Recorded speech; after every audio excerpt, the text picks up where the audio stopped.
वो जाहिल हैं, अबू जाहल हैं, ये हमारा मसला नहीं है। लेकिन हमारा मसला भाई ये है कि जेड़ा पाक अफगान बार्डर हैगा वो मैं लिख दिता जे, वो उत्ते लिखा होया है वो 2670 किलोमीटर तवील हैगा।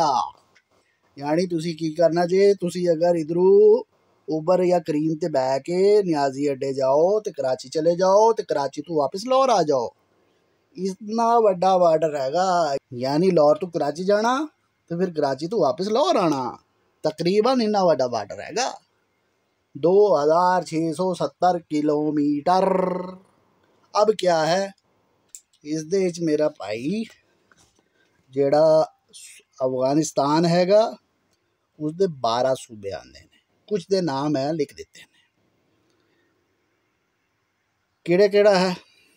नमरोज है, हलमंद है, कंधार है, खोश्त है, पख्तिया है, खुस्त व दीगर।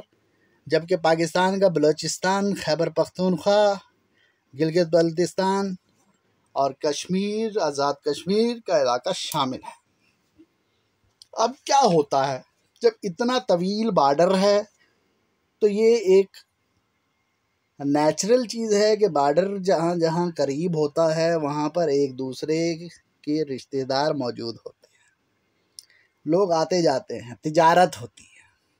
चमन तुरखम गुलाम खान अंगूर अड्डा नियर टू वजीरिस्तान, ठीक।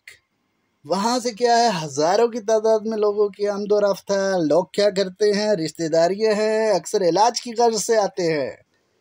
अब क्या हो रहा है, जंग के बायस दहशतगर्दी का खतरा है, बॉर्डर बंद है, क्लोज है।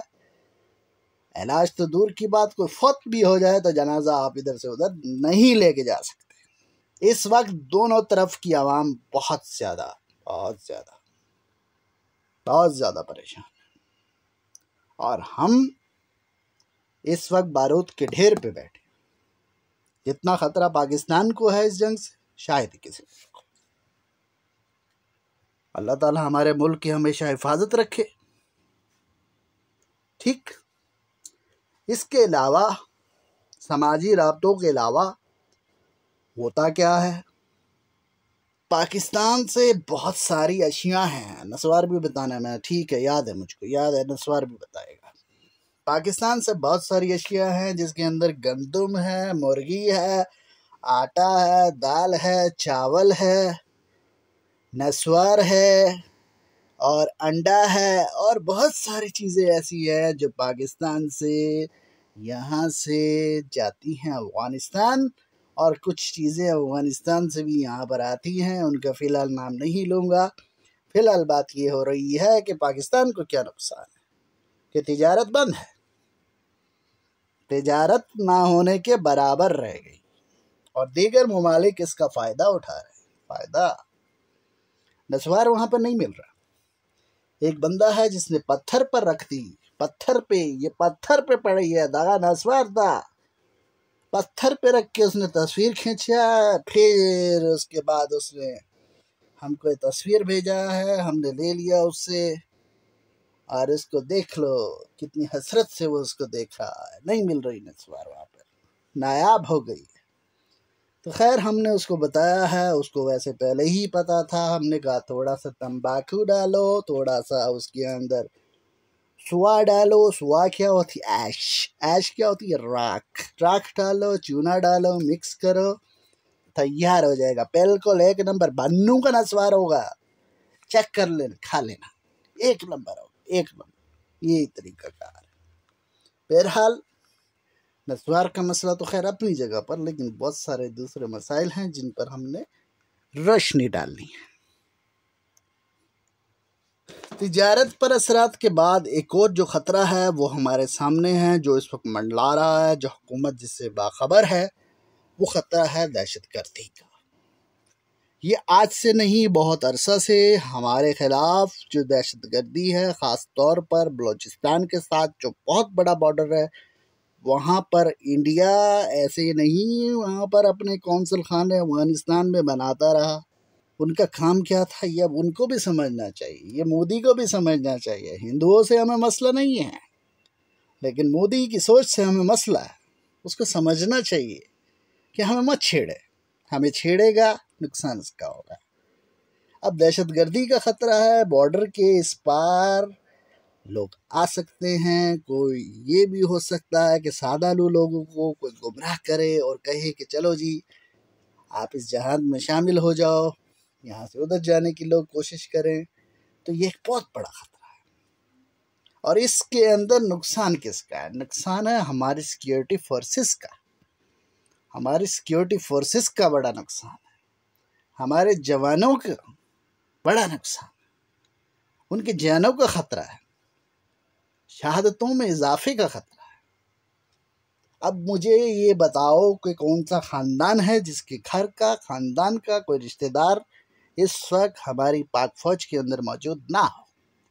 लिहाजा हम सब का खतरा है, लिहाजा ये हम सब के लिए खतरा है कि जितने अफगानिस्तान के अंदर हालात ख़राब होंगे, दहशतगर्दी पाकिस्तान के अंदर उतनी बढ़ेगी। जो सबसे बड़ा हमारे ख़िलाफ़ इस वक्त जो हमारा मसला है कि पूरी दुनिया के अंदर इस वक्त प्रोपेगेंडा किया जा रहा है बाकायदा तौर पर। जो सोशल मीडिया है उसको भी इस्तेमाल किया जा रहा है, जो मैस मीडिया है उसको भी इस्तेमाल किया जा रहा है, टीवी चैनल को भी इस्तेमाल किया जा रहा है कि क्या करे यूनाइटेड नेशन पाकिस्तान के ऊपर पाबंदियां लगाए। ये प्रोपेगेंडे को कोई आम चीज़ मत समझे। जब जंग होती है तो प्रोपेगेंडा साथ होता है। प्रोपेगेंडा क्या होता है? ये जंग का नक्शा तब्दील करता है। अगर किसी ने कोई जंग हारी या जीती, उसके पीछे जो सबसे बड़ा किरदार था वो प्रोपेगेंडा का था। मैं ज़रा बात तवील नहीं करना चाहता। वियतनाम वॉर क्यों हार गया अमेरिका, और गल्फ वॉर में उसको कामयाबी किस हद तक, किस वजह से मिली? ये सिर्फ मीडिया का किरदार था। मीडिया फर्स्ट वर्ल्ड वॉर हो, सेकंड वर्ल्ड वॉर हो, वियतनाम वॉर हो, गल्फ वॉर हो, रशिया का हमला हो अफगानिस्तान पर, या अमेरिका का हमला हो, या अब जो खाना जंगी चल रही है उसमें मीडिया का किरदार कोई, उससे आप इनकार नहीं कर सकते। इस वक्त बहुत बहुत बहुत बड़े पैमाने पर पाकिस्तान के खिलाफ प्रोपेगेंडा किया जा रहा है, और उसका हम क्या जवाब दे रहे हैं? अब ये बात छुपा नहीं सकते कि हमारे खिलाफ प्रोपेगेंडा नहीं हो रहा है। इसको हम सेंसर नहीं कर सकते भाई। इसका हमने सामना करना है, इसका हमने मुकाबला करना है। क्यों? हम भी एक पिलर हैं। हम सहाफ़ी एक पिलर है, स्टेट का एक पिलर। हमारी भी कुछ जिम्मेदारी है। प्रोपेगेंडा इस हद तक है कि तमाम तालिबान मुखालिफ जो भी जंगजू है वो हीरो है, उन्हें कोई फर्क नहीं पड़ता। एक मकामी लीडर की तस्वीर आपके सामने है, मोहम्मद इस्माइल खान, साबिक अफगान जंगजू भी है, और इस वक्त इसको हेरात सूबे पर तालिबान के कब्जे में आखिरी रुकावट और शेर के तौर पर पेश किया जा रहा है। अब ये क्या है? ये क्या मकामी लोगों को असला नहीं दे रहे? दे रहे हैं, सामने है, तस्वीर है। इनके खिलाफ कोई बोलेगा? नहीं बोलेगा। इनको हीरो पेश किया जाएगा। हीरो चेक कर लें जाकर आप, और ये देख लें कि जो अफगान हुकूमत है और उन्होंने इतनी उजलत में काम लिया, उसको जमात इस्लामी का सरबराह करार दे दिया। क्या कर रही है? उनकी शुक्रगुजार है, उनके शुक्रिया अदा कर रही है कि भैया आपका शुक्रिया, आप हमारा दिफा कर रहे हैं, आपको बहुत मेहरबानी। और बहुत सारे ग्रोह हैं, एक का मैंने मिसाल दे दी, बहुत सारे ग्रोह हैं जो बन रहे हैं, और आने वाले दिनों में खदशा है कि ये चीज़, इसमें शिद्दत में इजाफा हो जाएगा। पाकिस्तानी मीडिया का कहता है। अब पाकिस्तानी मीडिया क्या कर रहा है? मैं ये नहीं कह रहा इनकी नीयत गलत है, नहीं कह रहा, लेकिन क्या है, शायद इसको मैच्योर होने में बहुत वक्त लग जाए। सनसनी, खबर की तलाश, रेटिंग मसला है। अब ये खबर आप पढ़ लें, इन्हीं खबरों को कोट कर कर अगले कहते हैं कि ये तालिबान के हमायती हैं। यही खबरें कोट हो रही हैं, यानी इस जैसी खबरें कोट हो रही हैं। अगर आप कहते हैं अगर अफगानिस्तान पर तालिबान ने कब्जा कर लिया तो पाकिस्तान उनकी हुकूमत को तस्लीम करेगा। अफगान तालिबान अगर काबुल तक पहुंच गए तो पाकिस्तान की पॉलिसी क्या होगी? अगर अफगान तालिबान काबुल पर काबिज हो गए तो पाकिस्तान तालिबान हुकूमत तस्लीम करेगा? क्या सवाल कर रहे हैं आप? ठीक है, हमें अपनी फौज पर यकीन है, एतमाद है, वो इन सवालों में घिर नहीं जाएंगे। वो जानते हैं इनका जवाब क्या देना है, उनको बताने की ज़रूरत नहीं है। लेकिन मैं अपने लोगों से तो बात कर सकता हूँ। भाई आप क्या देख रहे हो इस वक्त? अफगान तालिबान की क्या आप जाहिर करना चाह रहे हो कि आपकी ख्वाहिश है कि उनका कब्जा हो जाए? क्या चाहते हैं? ऐसे नहीं, ये कोट हो रही हैं चीज़ें। मैं बार बार कह रहा हूँ, ये चीज़ें कोट हो रही हैं। हमें सोचना चाहिए कि हमारी खबर का इम्पैक्ट क्या पड़ेगा, हमारी स्टेट पॉलिसी क्या। स्टेट ने तो कह दिया है कि हम गैर जानिबदार हैं, तो हम ऐसी कोई खबर भी ना दें जिससे भाई जानिबदारी थोड़ी सी भी जानिबदारी वाजे हो। हम बर्दाश्त नहीं कर सकते। जो दुनिया का प्रेशर है आप खुद देख लें, तालिबान के खिलाफ कौन कौन से ममालिक खड़े हुए हैं। अमेरिका खड़ा है, बरतानिया खड़ा है, जर्मनी खड़ा है, तुर्की खड़ा है, दीगर ममालिक खड़े हुए हैं, ज़हनी तौर पर तस्लीम नहीं कर रहे। ठीक है, मुज़ाकरात की बात हो रही है, सारा कुछ हो रहा है, लेकिन मुखालफत बहुत है। हमें सोचना होगा। हम गुर्बत पे बात करें, हम जंग के असरात पे बात करें, दहशतगर्दी पे बात करें, हम अमन पे बात करें, हम मुआहदे पे बात करें, या हम ये बात करें कि इसकी हुकूमत बन गई तो आप इसको तस्लीम कर लेंगे। हनूस दिल्ली दूरास भाई, जब बन जाएगी तो फैसला हो जाएगा। पार्लियामेंट करेगी या आप क्या करेंगे? पार्लियामेंट में बात हो जाएगी, डिस्कस कर लेंगे, क्या नतीजा निकाल लेंगे ये आप पहले पूछ रहे हैं भाई। सुभान अल्लाह। एक साहब तो वो हैं जो खैर से चंडे चंडे भी करा देते हैं, उनका तो खैर मैं नाम फिलहाल नहीं लेना चाहता। आगे चलिए, ये हमारा इलेक्ट्रॉनिक मीडिया है। अब सोशल मीडिया क्या कर रहा है भाई? ये ट्रेंड बने हुए बताएं आप इसका जवाब कैसे दे रहे हैं? आपकी तरफ से जो एक जंग लड़ी जाती है मैदान पर, एक वही जंग लड़ी जाती है, लिख लो मेरी बात, एक जंग मैदान में लड़ी जाती है और वही जंग मीडिया पर लड़ी जाती है। अब सोशल मीडिया का दौर है, क्या आप उसको उसी तरह जवाब दे रहे हैं? क्या लोग जो आपके खिलाफ प्रोपेगेंडा कर रहे हैं, आप रेटिलिएट कर रहे हैं? किस अंदाज में कर रहे हैं? आप उनको लॉजिकल आंसर दे रहे हैं या फिर नशिस्तन बर्खास्तन? आगे चलिए जी सोशल मीडिया वाले, बस भाई ऐसा नहीं चलेगा, अपनी आंखें खोल लीजिए।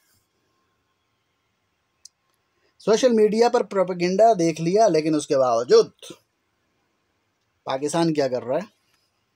जो अफगानिस्तान के जो फंसे हुए सिपाही हैं, जो बेचारे मुश्किल में फंस जाते हैं, उनको तक क्या कर रहा है पाकिस्तान? उनको तक रेस्क्यू कर रहा है। लेकिन क्या करती है, फौरी तौर पर अफगान हुकूमत इनकार कर रही है इस बात का कि क्या पाकिस्तान आर्मी ने अफगान सोल्जर्स की मदद की या नहीं की। उसके बाद ISPR को फुटेज जारी करनी पड़ेगी, सबूत देना पड़ा। ये हमारी तरफ से और आपकी तरफ से क्या सैंक्शंस लगा दो? वाह सुभान अल्लाह। उम्मीद की आखिरी जो मेरी किरण है वो चीफ ऑफ आर्मी स्टाफ से भी है, लेकिन पहले इमरान खान से। वो हमारे महाफिज है, हमारी आंखों का तारा है, लेकिन हमारे नुमाइंदे खान साहब आप हैं। आपसे उम्मीद इसलिए है पहले दिन से कह रहे हैं कि किसी के मामलात में दखल ना दो। जब हुकूमत में भी नहीं थे तो पेशावर के अंदर क्या थे, सड़क पे बैठे थे। नेटो से अप्लाई नहीं जाने दो, नफरतें बढ़ेंगी, इसको रोको। हमारा काम हमारे मुल्क को संभालना, ना कि दूसरे के मामलात में दखल अंदाजी करना। भाई तो ये मैसेज पूरी दुनिया में जाना चाहिए कि हमारे लीडर की सोच ये है कि भाई हम अपने घर को दुरुस्त करना चाहते हैं। हम नहीं चाहते कि कोई हमारे मुल्क में मुदाखलत करे या फिर हमारा मुल्क किसी दूसरे मुल्क में मुदाखलत करे। ऐसा नहीं होगा। ना ही किसी तंजीम को अब कोई इस तरह की कोई इजाज़त है, ना ही कोई गिरोह अब खड़ा हो सकता। सवाल ही पैदा नहीं होता। मेरी दुआ है